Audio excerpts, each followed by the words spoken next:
¿Qué tal, chicos? Vamos a desarrollar el tema del jus comune. Les voy a rogar que me hagan las preguntas de manera oral. O sea, aprieten su micrófono y hablen. Ustedes interrúmpenme. Para eso está. Ya no tengan ningún problema. Muy bien. Entonces, vamos a presentar ahora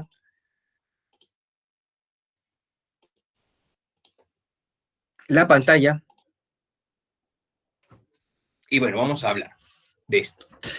Nos estamos situando en el tiempo del siglo XI, es decir, del año 1000, desde el 1001 hasta el 1100, ¿correcto?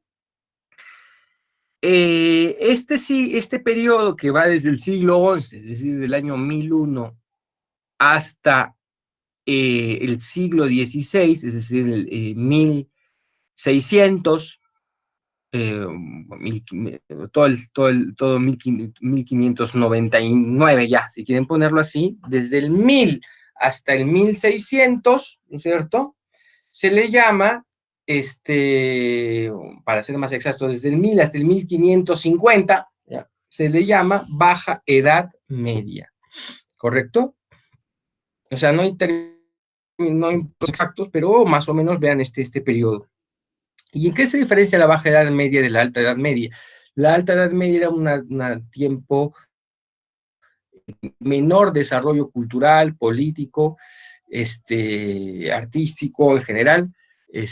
Como ya hemos visto, era un tiempo en el que toda la cultura romana, etcétera, se fue depreciando muchísimo, y nosotros ya lo hemos visto en el escenario, digamos, de la península ibérica, ¿no? De lo que actualmente es España y Portugal.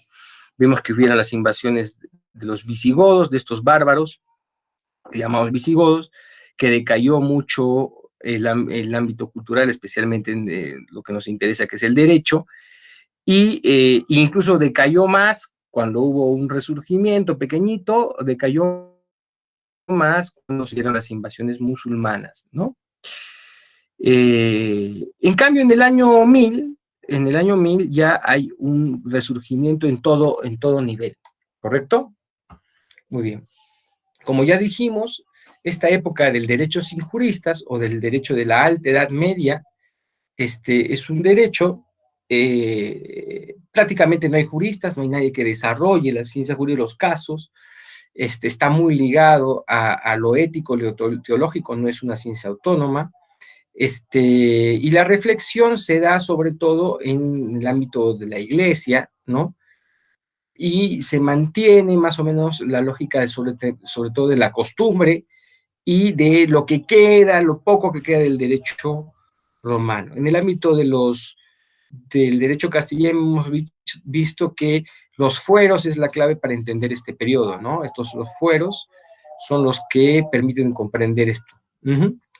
Y había mucha noción de un derecho por la fuerza, ¿no es cierto? Pero no aplicado o sea, no había una noción de que tenía que prevalecer la justicia propiamente dicha, ¿no? Siempre las razones de fuerza eran mucho más grandes. Muy bien, bueno, eso es un poco para recordar. Pero, ¿qué sucede en el siglo XI? Bueno, ya se estaba eso desarrollando, pero el siglo XI ya comienza a despegar. En el siglo XI hay un renacimiento, un renacimiento medieval. Primero, todo el foco de desarrollo que estaba planteado en ámbito rural, en el campo, pasa a las ciudades. Las ciudades comienzan a hacerse más fuertes, a fortalecerse. Eso es lo que vamos a ver, ¿ya? Y esto implica un desarrollo muy grande, económico y por lo tanto social y por lo tanto cultural.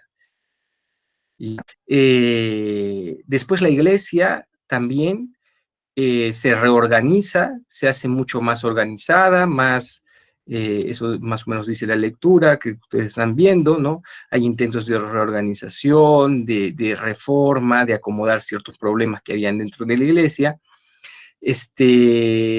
Los reinos también adquieren poder, se definen, ¿no? Se expande la cultura también por varias órdenes religiosas. y también es el tiempo de las cruzadas, que muestra también como una expresión del desarrollo de la Edad Media, que ya es un esfuerzo para recobrar los lugares sagrados, y también con intereses comerciales, ¿no? Que son estos intereses que comienzan a avanzar en el siglo XI. Muy bien, vemos cómo la iglesia se regenera, sobre todo con la figura de Gregorio VII, perdón. Él desarrolla la famosa reforma gregoriana de la que ustedes han leído, y se organiza la iglesia, tal como hasta ahora la tenemos, se organiza por medio de Gregorio VII. Se responde a un periodo de oscuridad de la iglesia, donde había desorden, donde había, digamos, una venta de los sacramentos, incluso se vendían, es decir, había caos. Y con Gregorio y en el futuro una serie de papas van a un poco terminar con estos momentos terribles de la iglesia, y mediante una jerarquización mucho más fuerte, ¿correcto? También las órdenes religiosas aportan muchísimo para con la conservación de la cultura y la conservación también del patrimonio de la iglesia, cultural y religioso también, ¿no? La estabilidad de la iglesia se da, ¿no? Por las órdenes religiosas, ¿no? Muy bien. Por otro lado, esta es una época en la que no solo el papado se hace sólido, también el imperio se hace sólido, el emperador, la figura del emperador. Hemos visto que Carlomagno, ¿no es cierto?, desde el año 800 ya es el emperador, etcétera, pero hay una revitalización del imperio con Otón en el 962 y posteriormente. Entonces, el imperio se hace fuerte y el papado se hace fuerte y se reorganiza. Ahora bien, estas dos figuras, el emperador y el papa, van a luchar entre ellos por poder, ¿no? A veces luchan literalmente, es decir, ejercitan actos de fuerza, ¿no? El emperador secuestra al papa y lo encierra hasta que muera, etcétera. El papa pide ayuda a príncipes cristianos para que le hagan la guerra al emperador, etcétera, porque hay una pelea para ver quién tiene más poder en la cristiandad, ¿no? Cuando el Papa dice que tiene más poder, se llama teocracia papal, ¿no? El Papa se irroga poder por encima del emperador, y cuando el emperador se inmiscuye y se irroga poder encima del Papa, se llama césaropapismo. Bueno, en fin, la idea era que en la Edad Media había un equilibrio de poder espiritual y poder civil, y que no podían inmiscuirse estos dos ámbitos, ¿no? O se debían inmiscuir en lo mínimo y ser más o menos equilibrados y tener la misma orientación, ¿no? Porque ambos buscaban que el mundo europeo sea cristiano y se base en los valores cristianos. Sin embargo, eso no se concretó del todo, ¿no? Y es ahí que en ese episodio donde los reyes, cada rey particular tienen poder, el emperador y el papa quieren consolidar también su poder, de las ciudades tienen poder, que se pasa de una concepción de dar los derechos por la fuerza a hacer valer los derechos por la justicia, es decir, por el derecho propiamente dicho, ¿no? Es decir, explicitar el derecho. Entonces, se hicieron necesarios instrumentos jurídicos en el año 1000 y en adelante, ¿no? Para definir derechos de ciudades, ¿no? Frente a algunas pretensiones que tenían reyes o el emperador o el papa. El emperador tenía sus juristas, el papa tenía sus juristas, los reyes tenían sus juristas, que oponían como parte de, entre comillas, su ejército, como su ejército iba y defendía sus derechos con la fuerza. Esta gente tenía sus juristas que planteaban argumentos que defendían sus pretensiones. Y como el mundo se hace mucho más sofisticado, hay más desarrollo, Incluso el hecho de que se abra el comercio a gran escala, una mayor escala, genera otros problemas jurídicos, económicos, ¿no? Plantea que tienen que haber, digamos, nuevos instrumentos para solucionar las discordias, las discrepancias que surjan normalmente en el tráfico comercial. Todo esto, esta nueva noción de poder público basada en la justicia, en el derecho, dejando un poco a lado la violencia, ¿no? Que el poder se ha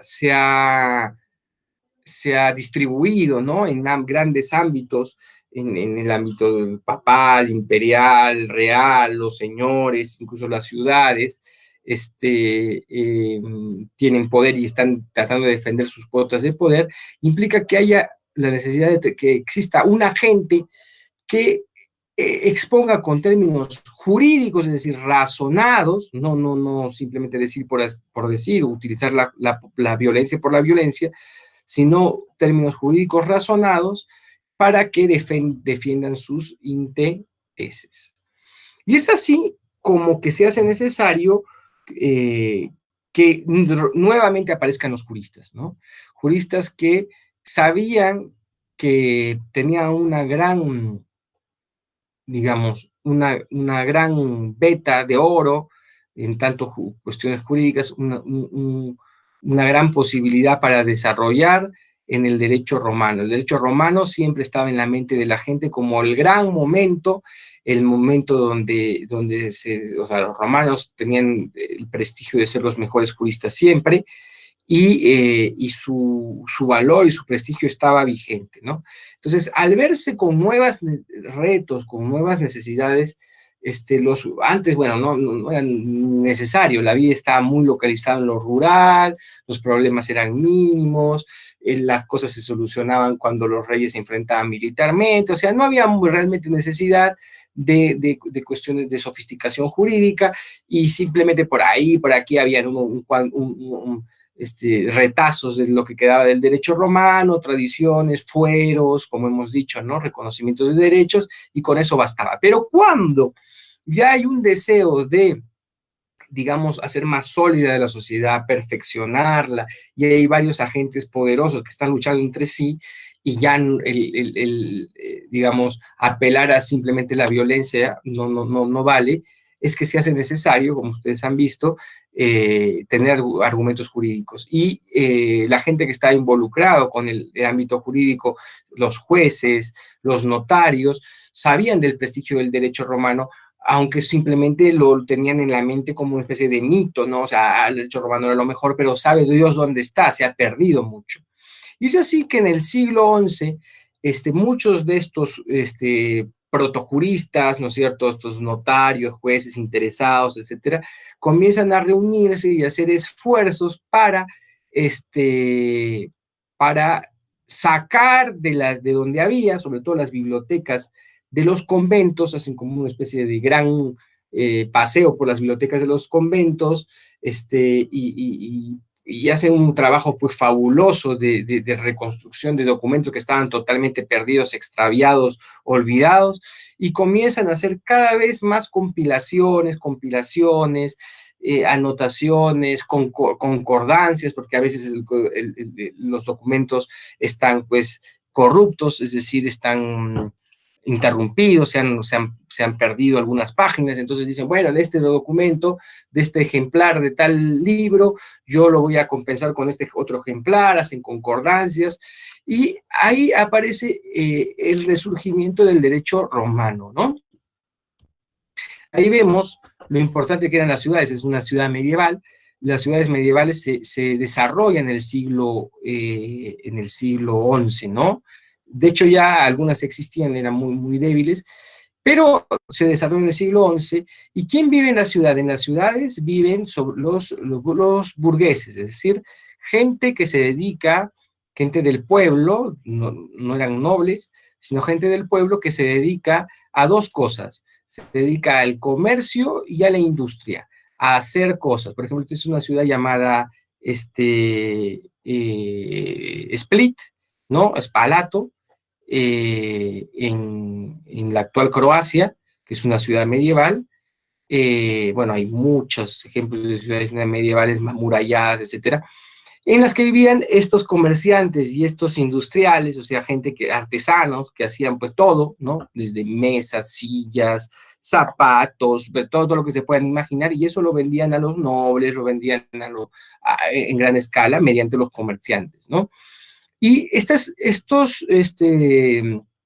gente, a pesar de ser del pueblo, era mucho más rico a veces que personajes de la iglesia, que muchos personajes de la iglesia, algunos eran así más ricos incluso, pero que la mayoría eran en general más ricos, y que muchos nobles, ¿no? Nobles que solo tenían tierra y estaban un poco arruinados por estar de guerra en guerra. En cambio, ellos se dedicaban, pues, sobre todo a acumular riquezas, ¿no? Esa era la lógica del burgués, ¿no? Del burgués. ¿Quién regía las ciudades? Los propios vecinos. Ahí no la regía ni el rey ni nadie, ¿no es cierto? Por ejemplo, acá vemos una ciudad, Torum, a la izquierda, en Polonia. ¿Y qué es ese edificio? Como la de abajo, ese edificio en Brujas, en Holanda. Todas las ciudades medievales, o sea, todas las ciudades de Europa, tenían un ayuntamiento, es decir, como una municipalidad, donde los propios vecinos, normalmente los vecinos ricos, los más ricos de todos, se autorregulaban. Y como tenían dinero, incluso podían contratar mercenarios y se cuidaban. Es en esta realidad donde las ciudades, con estos burgueses ricos, ¿no? Tienen que defenderse de algunos intentos de presión por parte de reyes, emperador, papa, lo que fuera, ¿no es cierto? Que ellos también tienen necesidad de, como ya he dicho antes, de tener un cuerpo de juristas que defiendan sus pretensiones jurídicamente, ¿correcto? Además de también contratar mercenarios, pero también tienen necesidad de oponerlo jurídicamente, ¿no? Y, y además, entre ellos también se suscitaban muchos problemas jurídicos, como ya he dicho, ¿no? Por la actividad comercial que es más sofisticada, no era pues un comercio mínimo, ¿no? Que un tipo que va de pueblo en pueblo vendiendo cachivaches, eso ya no, sino ya hay actividad comercial mucho más grande, ¿no?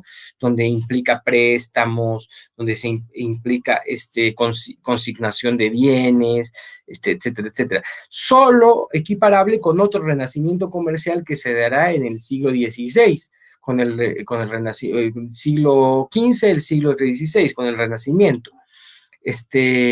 En esta época, ¿no? Esta época es una época de desarrollo del derecho mercantil, y para eso ¿de qué se echó mano? Se echó mano, evidentemente, del derecho romano.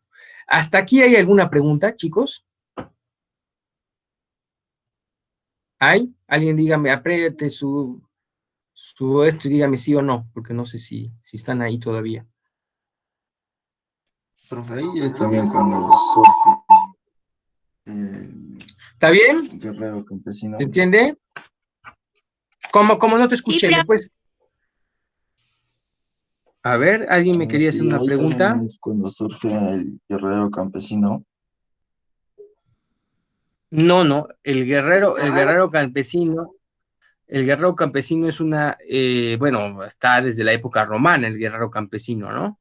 No, acá es la idea del hombre de ciudad, y el hombre de ciudad, hay dos grandes grupos, dos grandes tipos de gente en hombres de ciudad. Los burgueses son los dueños de los negocios y de la manufactura, y que se organizan mediante gremios, es decir, asociaciones de productores, asociaciones de artesanos, qué sé yo. Ahí hay maestros, etcétera, y entre ellos hay niveles, porque hay un gran maestro que tiene mucho dinero porque produce muchas cosas, y hay un maestro pues mediano, etcétera. Y después hay asalariados, es decir, oficiales, se les llama oficial al que trabaja, trabajadores que viven también por ahí, trabajan como dependientes de estos grandes comerciantes.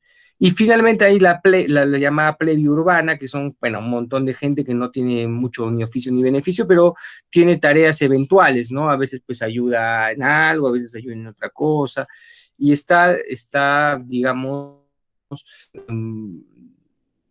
relacionada con los grandes de la ciudad. En tanto ellos les dan alguna tarea, les dan comida, les dan cosas, y ellos como que son sus clientes, digamos, es decir, sus la gente que se debe a ellos, ¿no? Se debe a ellos. Hay un rasgo de lealtad. Muy bien. Entonces, en el año 1000 hay un resurgimiento de las ciudades. Una muestra de este resurgimiento de las ciudades es las ciudades comienzan a hacer estas catedrales inmensas, impresionantes. Miren, ustedes ven, esa es la catedral de Chartres, en Francia, ¿no es cierto? ¿No? Y así prácticamente en todas las ciudades europeas hay catedrales, ¿no es cierto? Notre Dame, que se ha quedado en París, se ha quemado hace poco. Y bueno, en todas las ciudades europeas hay catedrales de este estilo, que se llama gótico, que es del año 1000, 1100, ¿no? Y que muestra ese gran poder que tenían las ciudades, porque construir esa ciudad, esa catedral no es poca cosa, ¿no?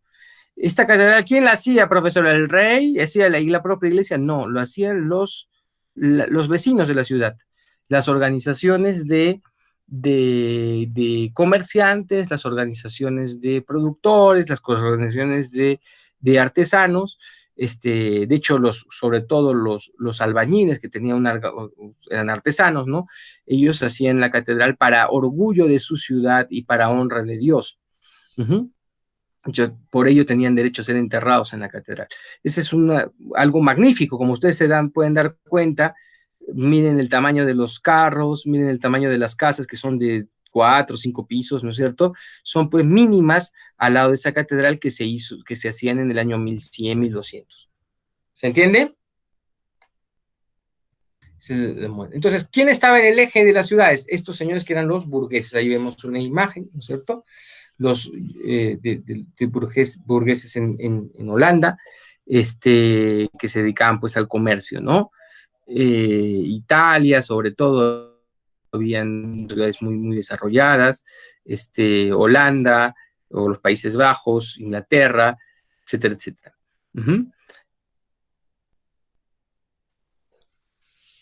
Este resurgimiento económico, social, implicó nuevos retos jurídicos, como he dicho, repito y repito, y por lo tanto resurge el derecho romano. Y es así que en esta misma época aparece la universidad. Y como ya ustedes están leyendo la lectura, ¿qué es la universidad? La universidad es un gremio más, una asociación más, como había en las ciudades, unas asociaciones de albañiles, había asociaciones de zapateros, etcétera, muy poderosos, muy grandes. Los juristas, esta gente que quería aprender, ¿no es cierto?, mejorar sus conocimientos jurídicos que estaban pues despegando, ¿no? Se comienzan a juntar para aprender y para enseñar. Universidad quiere decir asociación, ¿correcto? Y en el 1100 también en las ciudades se dan estas asociaciones por dos tipos. Uno, porque, como hemos dicho, querían aprender la gente porque le interesaba, ¿no es cierto? Y se hacían esas asociaciones de profesores y estudiantes. Y hay algunas universidades que se desarrollan por amparo de la iglesia. Y finalmente habrá universidades que se desarrollan por amparo de los reyes, pero eso es al final. Voy a dar 3 ejemplos. La primera universidad, al parecer, aunque se dispute ese título, es la Universidad de Bolonia, ¿correcto? A ver, vamos a ver. ¿Dónde está Bolonia? Acá está, la Universidad de Bolonia, ¿correcto? Bolonia era un pequeño pueblo, o sea, ni siquiera llegaba a ser una ciudad, pero ahí comenzaron a reunirse una serie de gente de todo el mundo, de todo el mundo europeo antiguo, que quería aprender cuestiones jurídicas. Entonces iban ahí y contrataban, los alumnos se organizaban y contrataban a profesores. Y los profesores también se organizaron entre ellos para que no se exploten unos a otros y llegaron a un acuerdo, una organización, y esa organización, ese acuerdo generó la universidad en Bolonia, ¿correcto? Bolonia se hizo muy importante. De hecho, vivía solo de atender a los universitarios que de toda parte del mundo iban a estudiar. Algunos me dirán, profesores, iban de toda parte del mundo, ¿en qué hablaban? Hablaban en latín, ¿no?, que es el idioma franco, el idioma de estudios. Entre ellos, cuando se juntaban en casas así como ustedes, que a veces algunos son de otros lugares, no son de Puno, Cusco, Moquegua, qué sé yo, se juntan a veces en pensiones, ¿no es cierto? Y por lugar por paisano, ¿no es cierto? ¿No? Eso suele pasar, es muy, muy bueno.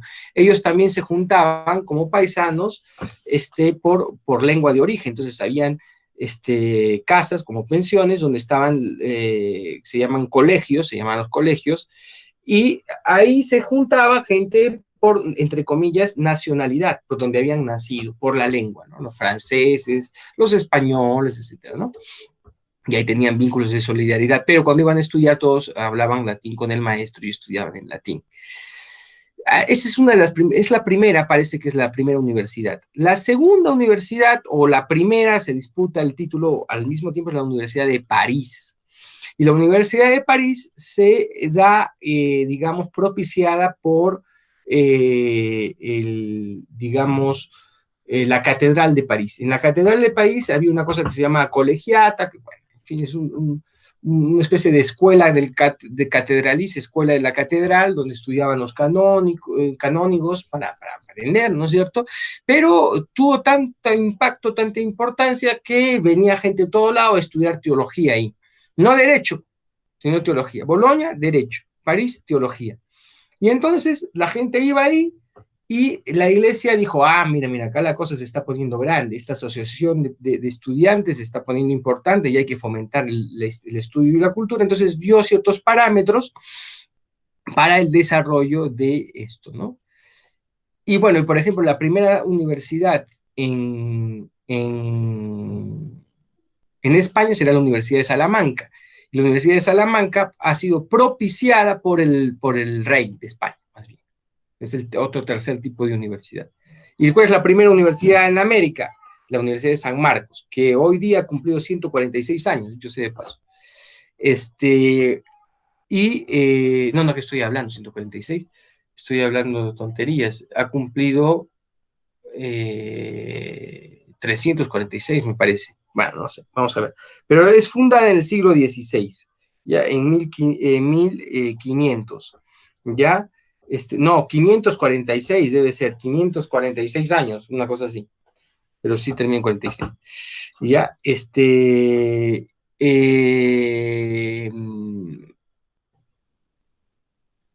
San Marcos, ¿quién la funda? La funda primero los dominicos, una orden religiosa, pero como no tenían plata, inmediatamente el virrey, con el beneplácito del rey, porque obviamente el virrey no hacía las cosas solo, la eleva a universidad. Entonces es una universidad real, ¿ya? Real. O sea, había universidades de la iglesia, ya más pontificia, universidades del rey o del emperador, reales, y había universidades totalmente autónomas, como Bolonia, ¿no? Que se habían juntado y habían desarrollado por su cuenta. Entonces, el siglo XI no solo es el desarrollo de la ciudad, sino en la ciudad se desarrolla algo grande, que es una asociación, como las múltiples asociaciones que habían de trabajadores, había una asociación de estudiantes, y esa es la universidad.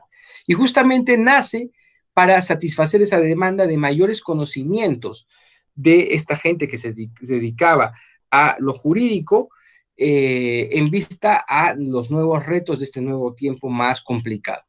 ¿Hasta ahí se entendió? ¿Hay alguna pregunta o no?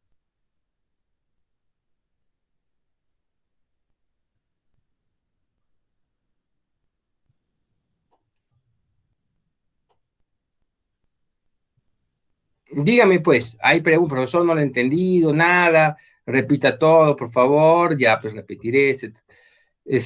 Dígame.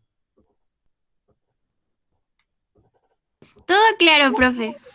Gracias, gracias, Milagros. Gracias por saber que están ahí. A veces uno se deprime, parece que está hablando a la pared. Entonces, es importante que me digan eso. Gracias, gracias. Profe, bueno, el derecho canónico. Perfecto, ¿Es igual perfecto. que el derecho civil? No. Justamente después lo vamos a ver, pero voy avanzando lo que me has preguntado. El derecho canónico es el derecho que sale de la iglesia, ¿no es cierto? ¿No? La iglesia prescribe, ordena ciertas cosas. ¿correcto? El derecho civil es el que sale del orden civil, o sea, propiamente dicho, es decir, de las relaciones humanas que se han ido gestando a lo largo del tiempo, ¿no?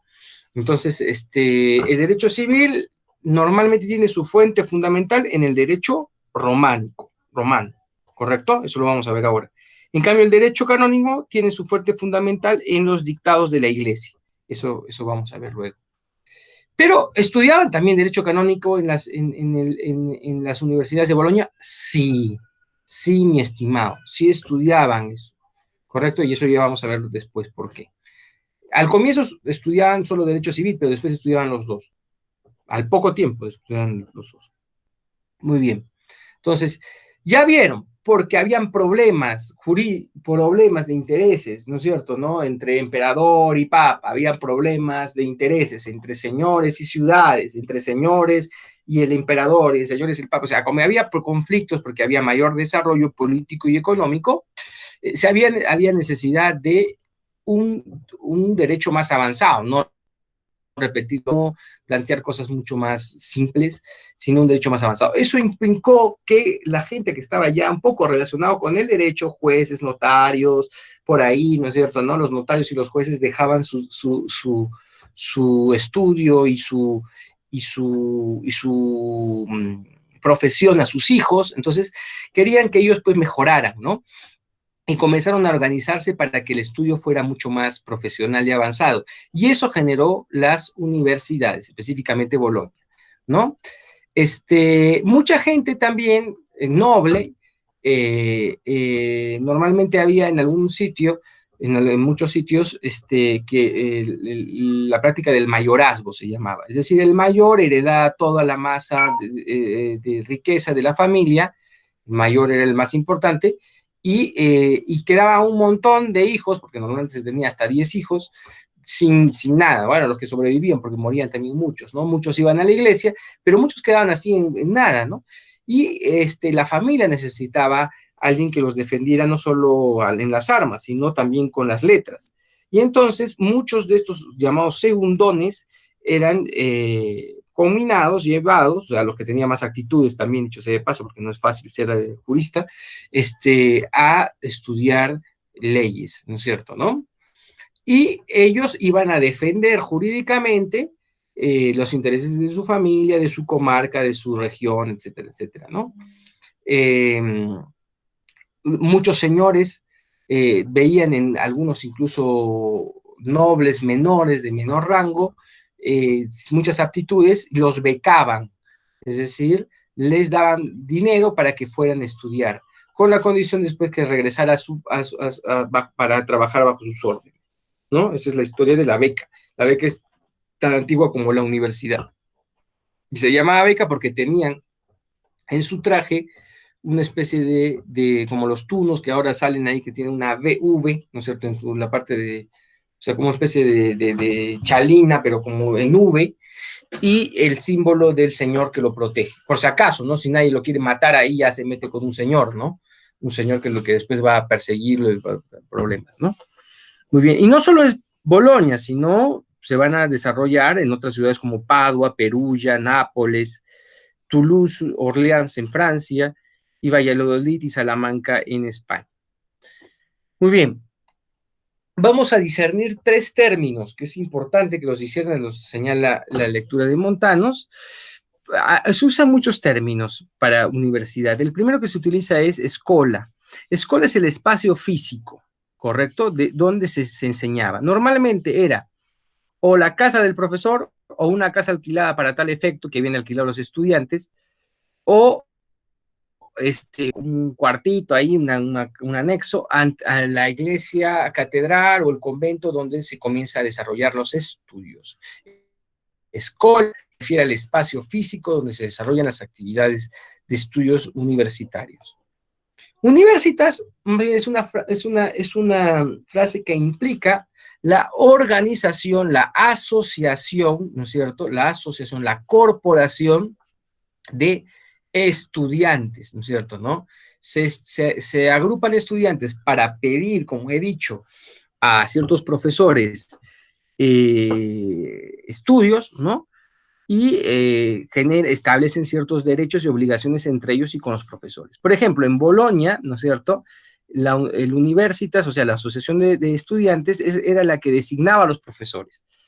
Voy a poner un ejemplo. Imagínense que por esta cuestión del coronavirus ya no hay clases. O sea, no hay clases, simplemente suspenden las clases, no hay virtual, no hay nada, ¿no? Pero por ahí, o como le pasó, voy a dar un ejemplo real, mejor. Yo tenía amigos de la UNSA, que estudiaban medicina, y ustedes saben que la UNSA es aquejada por algo muy duro, no tanto como el coronavirus, pero por ahí que estaba aquejada mucho por las huelgas. Habían huelgas y huelgas y huelgas a cada rato, ¿no?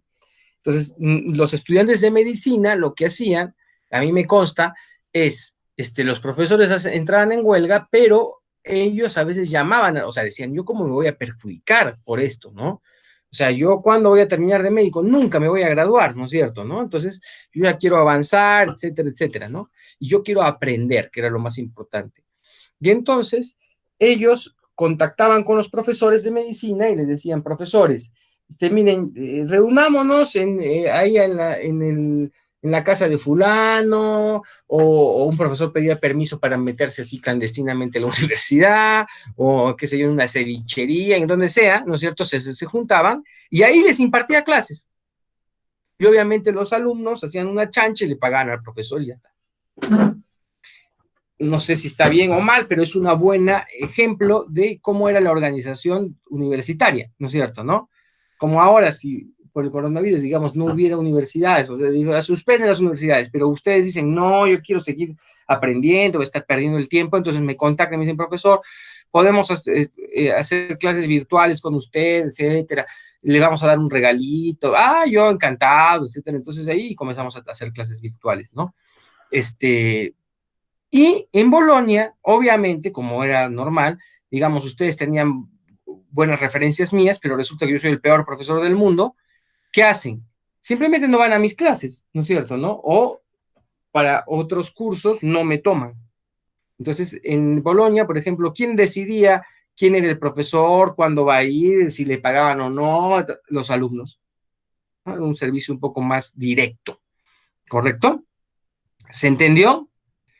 Eso era un tipo de organización, pero a veces había otro tipo de organización, como ya he dicho, que es el de las universidades pontificias o catedralicias, que después son pontificias, es decir, organizadas por la iglesia, que la iglesia se roga el papel de organizador, ¿cierto?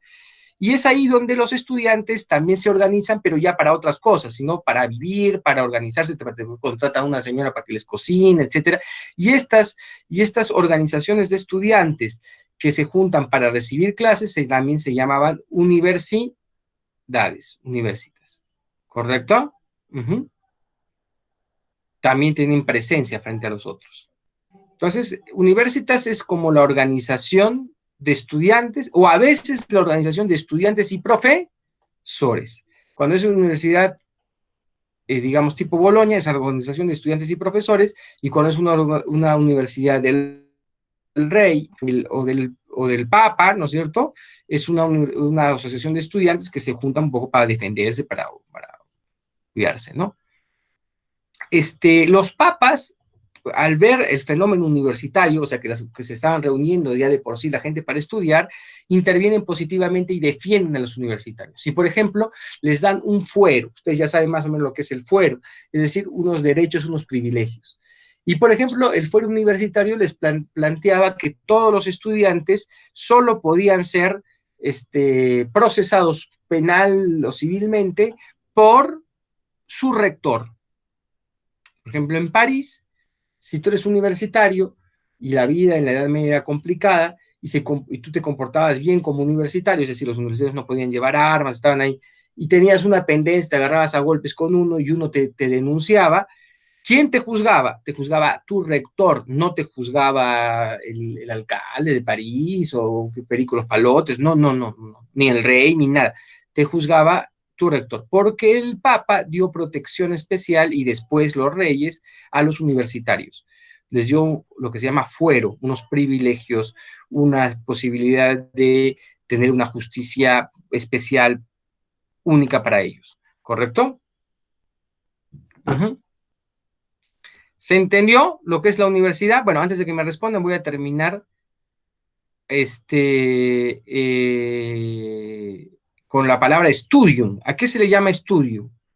Studium se llama ya la relación no entre estudiantes, solamente, que eso es universitas, ¿no es cierto, no?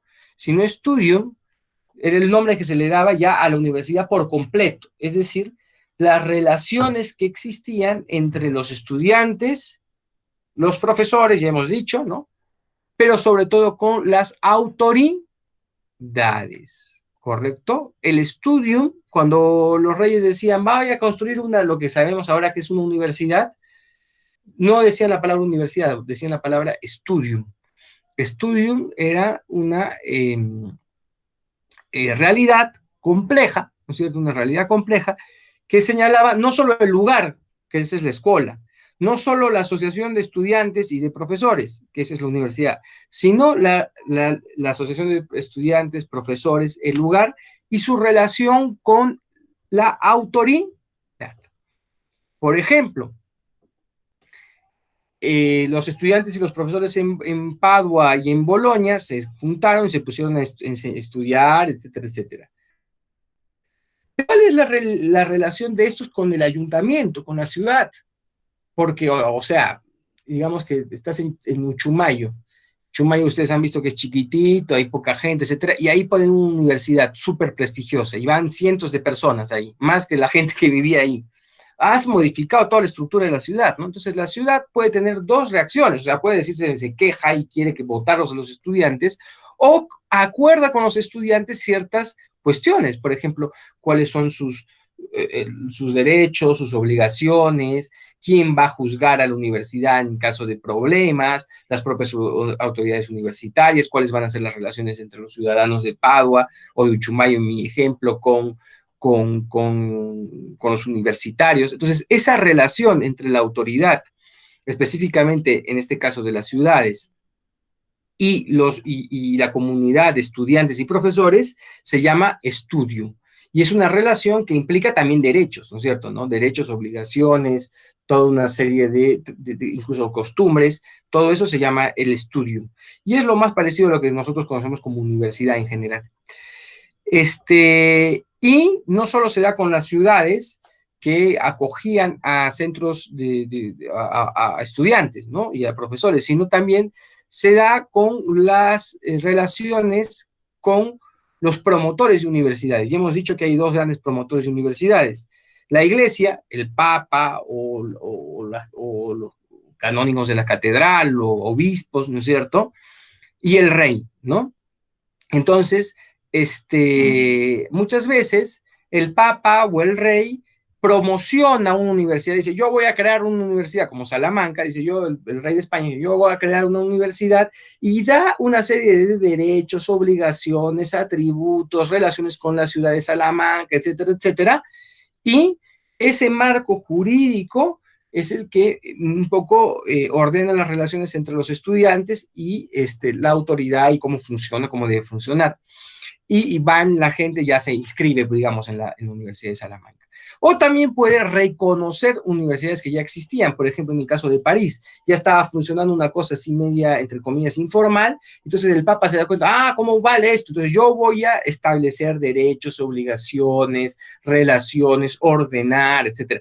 Todo ese haz jurídico de relaciones, ¿no es cierto?, de autoridad, etcétera, es llamado estudio. Bueno, ahora sí, ¿hay alguna pregunta sobre esos tres nociones de universidad? Yo estoy explicando lo que está en el libro de Montanos, ¿no es cierto? ¿No? Montanos va a dar más detalles y van a entenderlo mejor, ¿no? Pero ¿hay alguna pregunta?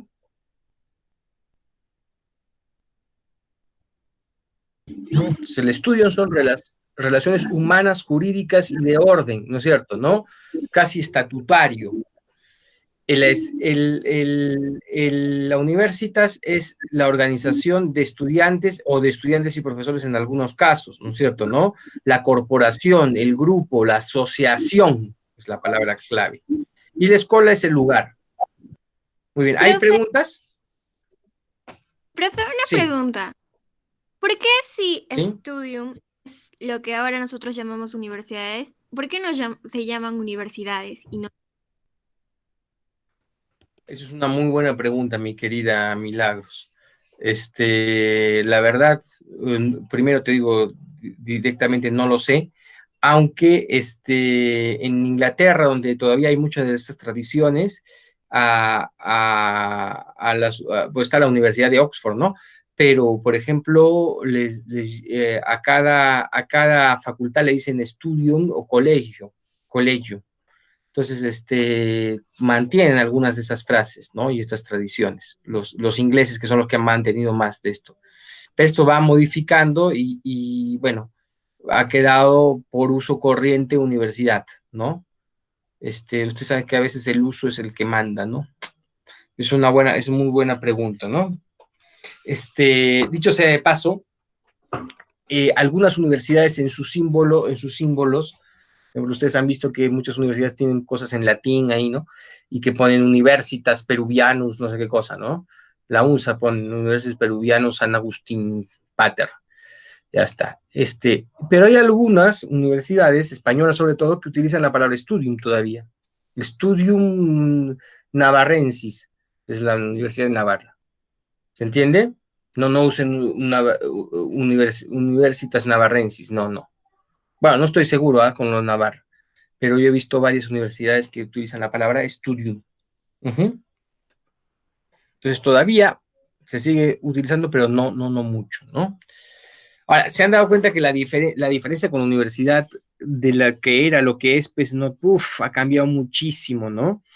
Ahora hay una cosa que pues es impensable en su época, que es lo que se llama la universidad tecnológica o técnica. La universidad técnica no podría existir porque la universidad se dedicaba a cuestiones teóricas, ¿no es cierto? Porque las cuestiones técnicas, manuales, etcétera, esas las hacían los propios gremios. Los gremios, por ejemplo, el gremio de zapateros, constructores. O sea, para ser constructor no es cualquier tontería, ¿no? Hasta ahora es difícil ser constructor y por eso uno va con unos a estudiar, ¿no? Y en ese caso, hacer esa catedral inmensa, o sea, ¿y los que hacían esa catedral dónde? ¿Iban a la universidad? No. Ellos en su propio gremio recibían las enseñanzas de sus maestros, ¿correcto? Había maestros y que pasaban de generación a generación, maestros pintores, maestros escultores, maestros ebanistas, maestros albañiles, maestros vidrieros, que hacían obras de arte pues espléndidas, que hasta ahora las maestros joyeros, ¿no? En cambio en la universidad estaban los maestros, pero maestros de cosas no concretas, es decir, de estudio teórico. Cuando viene Napoleón le encantaban las cosas prácticas, instituyó una cosa que se llamaban lo que se llaman ahora los institutos técnicos, ¿no es cierto? ¿No? Los liceos, los politécnicos, que quería pues un poco darle mucho valor a la actividad manual, a la actividad de perfeccionamiento técnico, ¿no? Napoleón le encantaba esas cosas, no tanto lo teórico. Y luego ya se desconfiguró todo, sobre todo en el Perú, y se juntaron esas dos realidades. Y ahora en el Perú la mayoría de universidades no es ni chicha ni limonada, o sea, no es ni universidad ni instituto, es una mezcla así entre dos. Es la verdad. Bueno, en fin.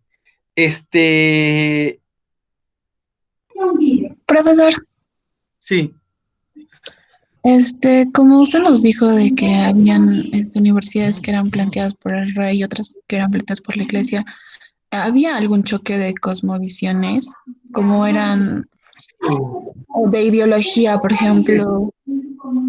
De visión y de intereses. Tienes toda la razón. ¿Quién me está hablando, por favor, para tenerte en cuenta? Cintia, yo creo.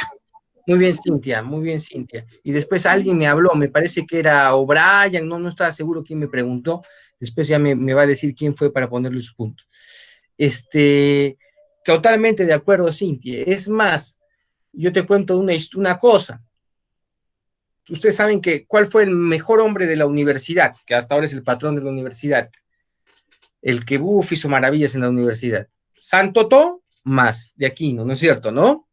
Estudia teología en la Universidad de París, o sea, la universidad más prestigiosa. ¿Pero qué le pasó en la Universidad de París? Porque tenía cierta enfoque, porque eso es normal, todas las universidades tienen ciertos enfoques y está muy bien. Le dijeron, tú no estudies Aristóteles porque eso son cosas de los griegos, medias raras, mejor no te metas en eso, y como que le estaban constriñendo su libertad de estudio. ¿Qué hizo San Agustín? Se fue a una universidad real o imperial, y ahí ya le dejaban hacer lo que, bueno, más o menos lo que quería, y ya cuando una vez tuvo, digamos, reconocimiento, otra vez ya pues ya se pasaba por París, por otras universidades. Entonces ahí esa es una muestra de que eso ocurría, ¿no? Ocurría. Y que obviamente la Universidad Real estaba más chequeada por el rey, las otras estaban, y también los intereses, ¿no? Por ejemplo, lo que se enseñaba, los profesores, aunque había mucho más libertad de lo que incluso hay ahora, ¿no? El rector no estaba pues controlado totalmente por el rey, sino era una autogestión, incluso de la pontificia y de la real. Había autogestión, ¿correcto? Había autogestión, pero había ciertos enfoques. Muy bien, ¿qué se estudiaba en tanto derecho? Primero, en todas las universidades se estudiaba una cosa que se llamaba, o sea, el que entraba de frente estudiaba el trivium, ya que eran las llamadas artes liberales. ¿Correcto? Artes liberales. O sea, de hecho entrabas y lo primero que tenías que saber son tres cosas: gramática, retórica y ay, ya me olvidé la otra. Gramática, ustedes saben que son escribir correctamente, ¿no? El latín. Retórica es expresarse bien.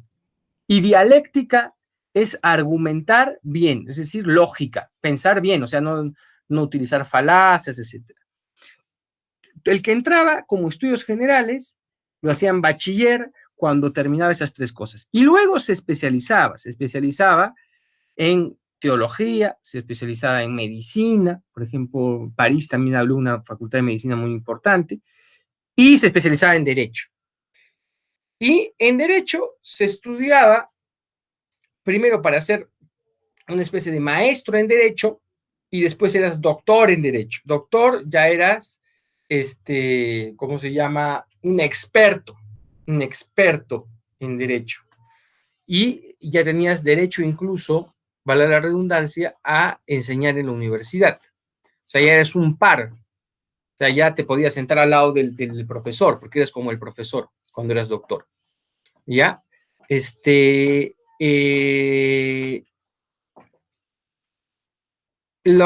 Para ser, digamos, iniciado en el derecho, para tener los primeros conocimientos del derecho, licenciado, que se llamaba en derecho, algunos decían maestro, pero licenciado, licenciado es lo más común, se estudiaba lo que ya hemos dicho, sobre todo en derecho civil, se estudiaba las institutas de Gallo, las instituciones de Gallo, cosas, personas y acciones. ¿Se acuerdan, no? Que ya vimos eso hace tiempo. Las instituciones de Gallo. Y si tú ya querías ser doctor, tenías que estudiar, pues, Ulpiano, tenías que estudiar, Papiniano, ya el llamado digesto, ¿no? El digesto, donde están las opiniones recogidas en el código de Justiniano, las opiniones de los juristas. Entonces, el jus civile, ¿no es cierto? El derecho civil, podías ser doctor en derecho civil si estudiabas eso, ¿no? Y también podías ser doctor en derecho canónico. Y canónico, ya pues ahí están viendo lo que más o menos cuáles son los ámbitos del derecho canónico. Y ya lo máximo que podía existir en el ámbito del derecho, un doctor utrumque jus, es decir, un doctor en los dos derechos. Eso era, ¿no? Pero el Perú tenía doctores utrumque. No solo venían de España, sino acá aprendieron a ser utrumques. Sí, eran doctores en dos derechos, o sea, eso ya es impresionante, ¿no? No se les escarapela la piel pensando tanto estudio, ¿no? Y tanto manejo. Muy bien. Entonces, ustedes podrían decirme, ¿y cómo? Está hablando del jus civilis y que habría las institutas de Gallo y las digestas de Justiniano, pero no está diciendo que el derecho civil se perdió, profesor. Sí, el derecho civil estaba prácticamente perdido, sobre todo la compilación de Justiniano, estaba prácticamente perdido. Pero en el siglo X, es decir, desde el 900 hasta el siglo XI, hasta el año 1000, 1100, ¿no es cierto?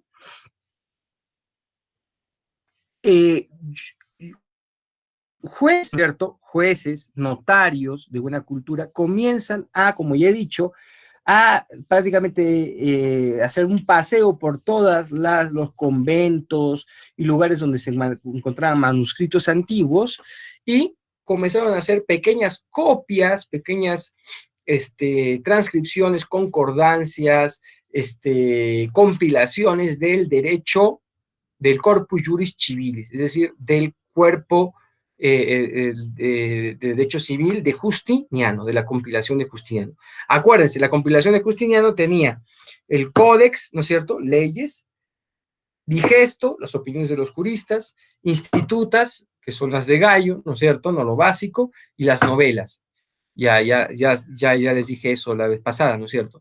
Eso se había perdido, pero en el siglo XI, incluso en el siglo X, es decir, el 900 y pico, el siglo XI, comienzan a buscar y a arreglar estos textos, ¿no es cierto? ¿No? Y entonces hay varios textos que comienzan a compilar, ¿no? Por ejemplo, la Expositio de Librum Papiensis, Excepciones Petri, etcétera, etcétera, una serie de libros que, digamos,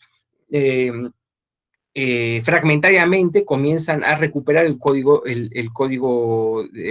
Corpus Juris Civilis, ¿no? Y en Bolonia aparece Irnerio.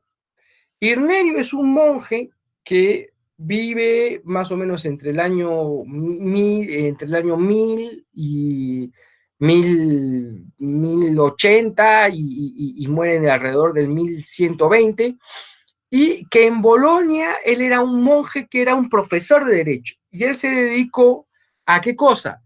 A compilar, hacer la compilación máxima, es decir, ya existían un poco de fragmentos de libros, y él hizo ya el máximo esfuerzo, buscó lo que faltaba de los documentos antiguos, utilizó los que ya existían, y rehizo la conspiración de Justiniano. ¿Correcto?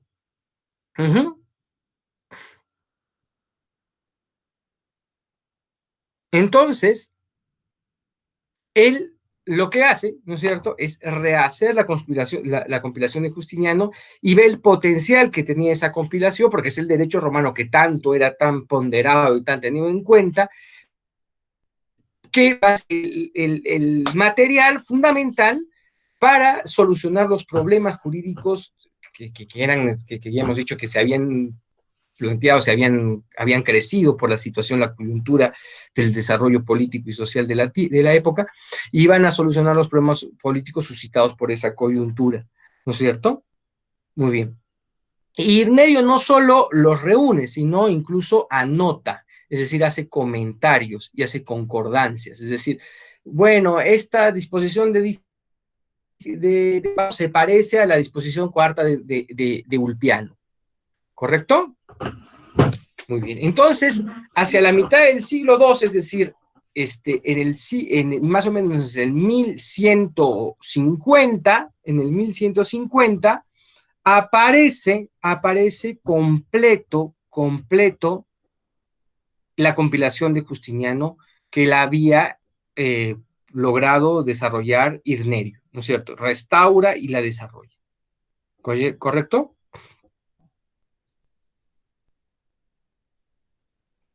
Entonces,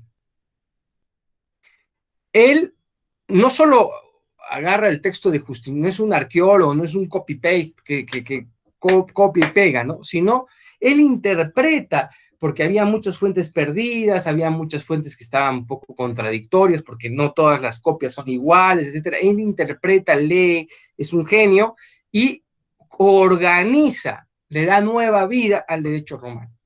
¿se entiende? No es solo copiar, pegar, ¿no?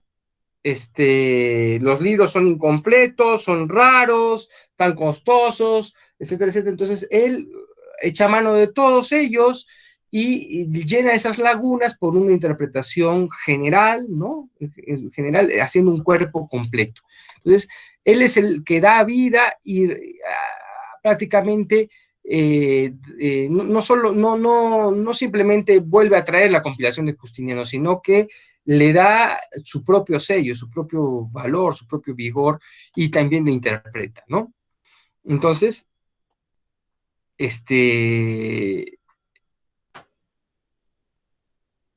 ya está, ¿no? Esa es más o menos la idea, ¿no? Ya vemos la importancia que fue eso para el derecho romano, para, como arma para dilucidar problemas jurídicos que existían entre emperador, papa, ciudades, etcétera, ¿no? Y después viene el derecho canónico. Si el derecho civil tiene a Irneio, ¿no es cierto? El derecho canónico tiene a Graciano. Graciano era otro monje que se dedicó, a recoger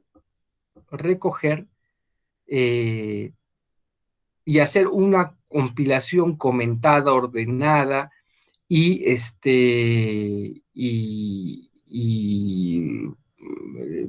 organizada, coherente, ¿no es cierto?, de todos los dictados de la iglesia desde su creación, ¿no es cierto?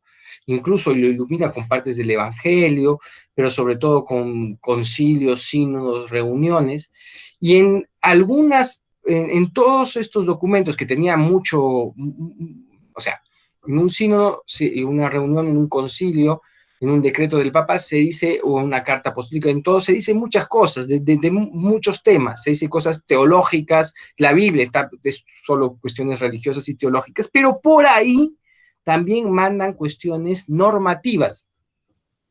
De vez en cuando en un sínodo se dice, por ejemplo, se va a prohibir que los sacerdotes vivan en casa de mujeres. Ya está, ¿no? O incluso eso era una tradición que está recogida en la propia Biblia. Entonces, ¿qué hizo Graciano? Revisó, hizo una tarea titánica de revisar los sínodos, las cartas de los papas, las cartas de los obispos más importantes y que eran de tradición, es decir, los más reconocidos, etcétera, y organizó y hizo un compilado, un resumen para uso de todos los juristas canónicos, ¿no es cierto? Un compilado, un resumen del derecho canónico, es decir, de estas normativas, de estas normas, de estas órdenes que daba la Iglesia para su regulación, ¿no? Para su regulación. Y para cuestiones también matrimoniales, por cuestiones de penas dentro de la Iglesia, etcétera, ¿no? ¿Quién se debe casar con quién? ¿Cuáles son los requisitos? ¿Por qué no se puede casar así, así, etcétera, etcétera? Muy bien. ¿Cómo se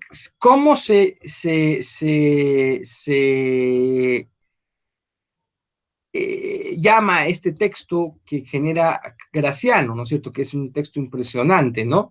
Que prácticamente es el código, entre comillas, donde se organiza el derecho canónico, es decir, la legislación de la iglesia, las normas de la iglesia, ¿no? Se llamó el Concordia Discordantium Canum, es decir, la concordia de los cánones discordantes. Canon significa órdenes, ¿no es cierto?, ¿no? De los órdenes de la iglesia. Pero con el tiempo, la gente le llamó a la obra de Graciano el decreto, decretum de Graciano, el decreto Graciano. ¿Correcto?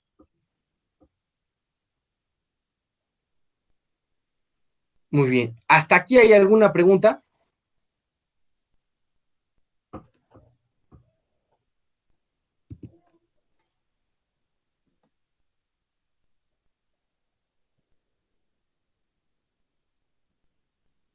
¿Hay pregunta o no?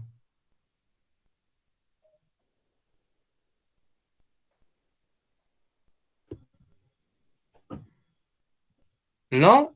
¿Está claro?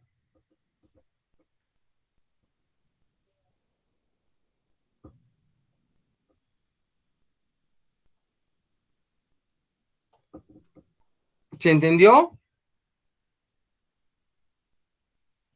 Graciano lo que hace es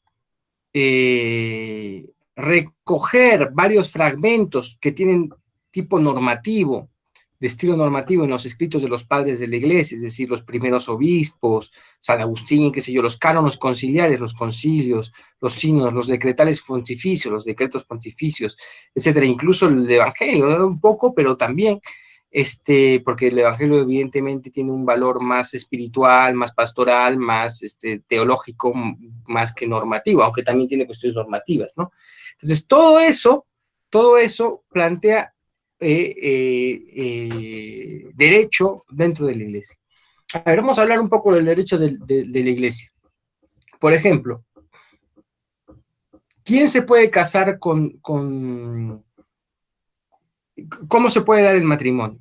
Bueno, el matrimonio se da siempre, a ver, yo pregunto al primero, ¿el matrimonio entre católicos se tiene que ser siempre con un católico y con otro católico o no?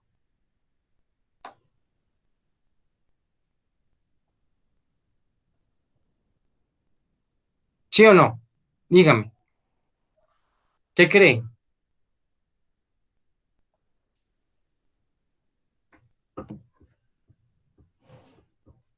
Dígame pues.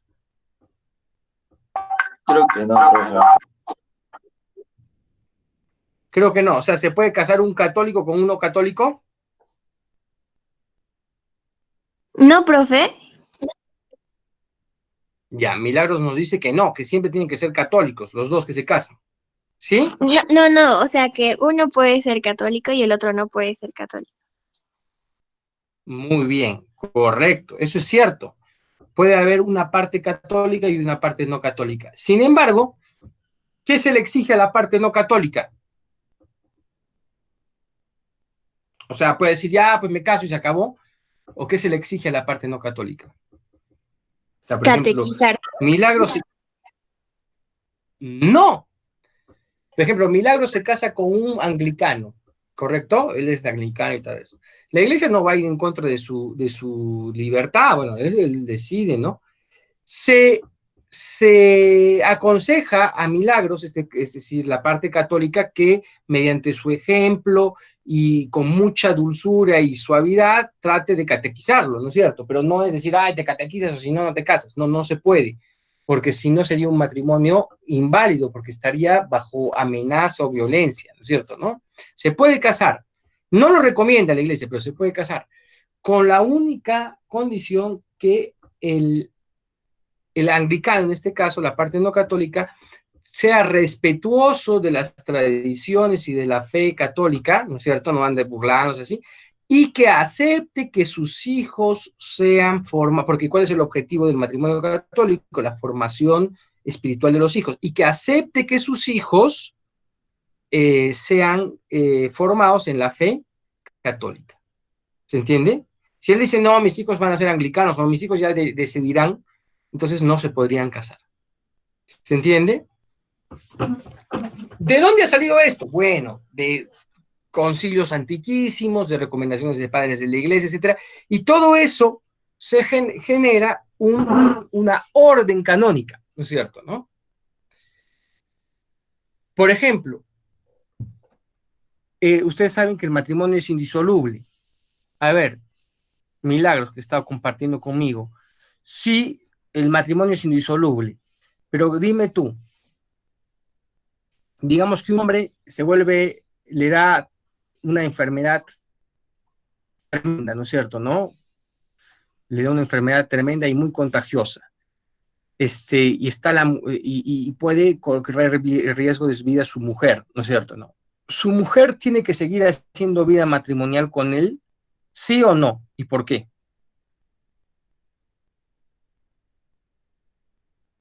¿Qué me dices, Milagros? No, ¿Te da profe. lepra? No, ya, muy bien. ¿Por qué? ¿Por qué dices que no? Porque, Eso está bien, porque eres una mujer inteligente, te has dado cuenta que no, por sentido común. Pero ¿por qué, más o menos? porque, bueno, según la iglesia no sé, profe. pero me imagino que primero la mujer debe ver por la vida de sus hijos, si es que tendría hijos. O no, no, Y de sí misma, ¿no es cierto? sí, ¿No? pero Y de sí misma, ¿no?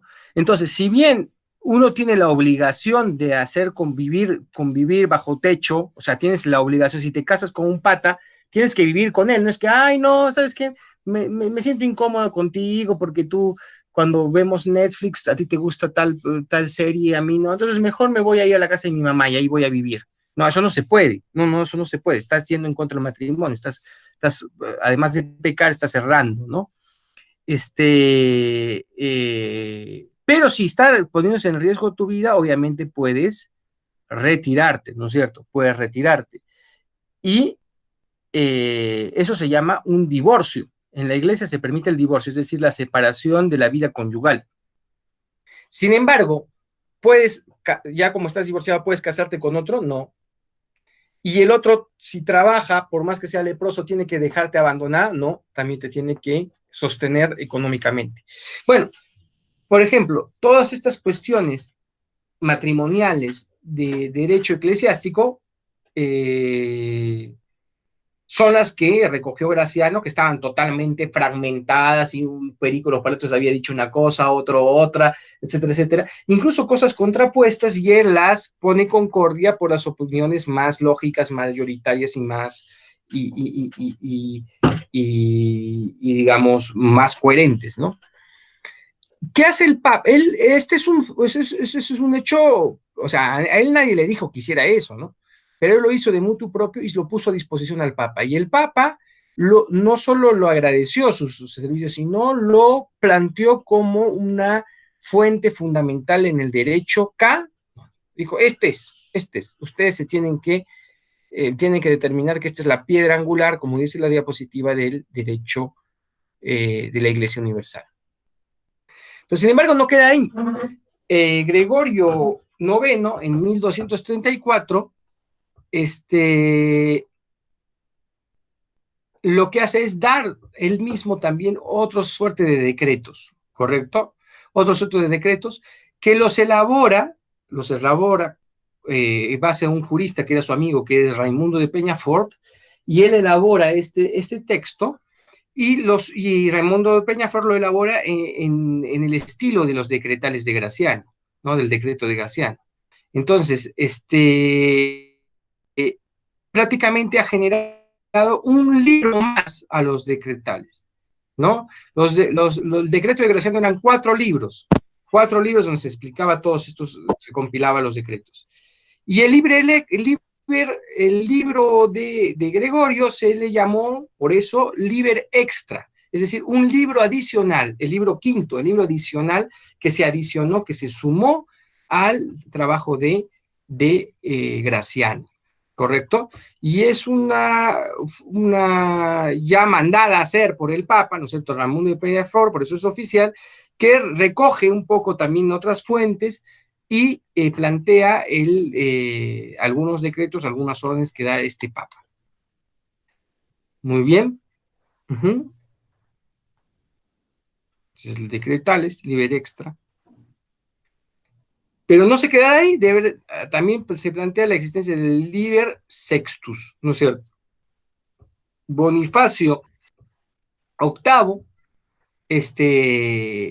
también manda a hacer una compilación, ¿no? Manda a hacer una compilación de fuentes canónicas, da también sus propios cánones, es decir, normas, ¿no? Y lo adiciona como un libro a ya los decretales, ¿no es cierto?, al decreto de Graciano y al Liber Extra, que sería el libro quinto, ¿no es cierto? Y este libro sería el libro sexto, ¿no? Por eso se llama Liber Sexto.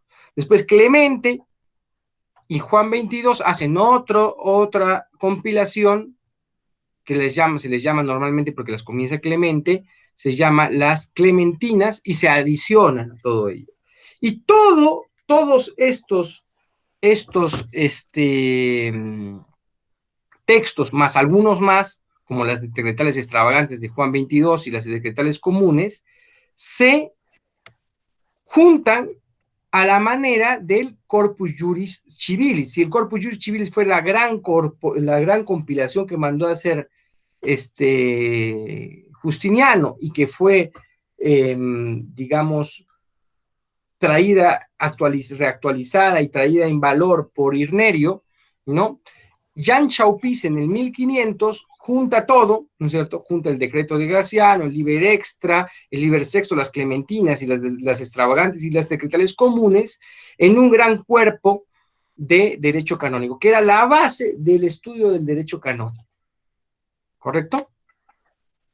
Muy bien. Por ejemplo, ahí vemos cómo se citaban, ¿no es cierto? O sea, había tantas cosas que tenían sus propias formas de citación. Por ejemplo, el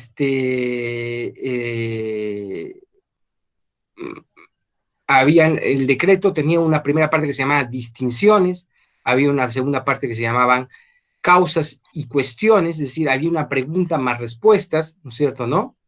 Uh-huh.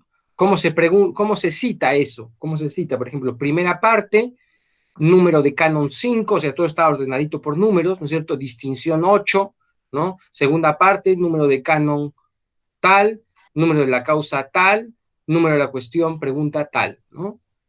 Tercera parte, etcétera, etcétera, ¿no? Hay una citación especial que se daba para, digamos, ubicar fácilmente esta serie de normas que estaban dispersas y ahora han sido reunidos por todos estos juristas. Uh-huh. Muy bien, nos vamos a quedar aquí. ¿Hay alguna pregunta?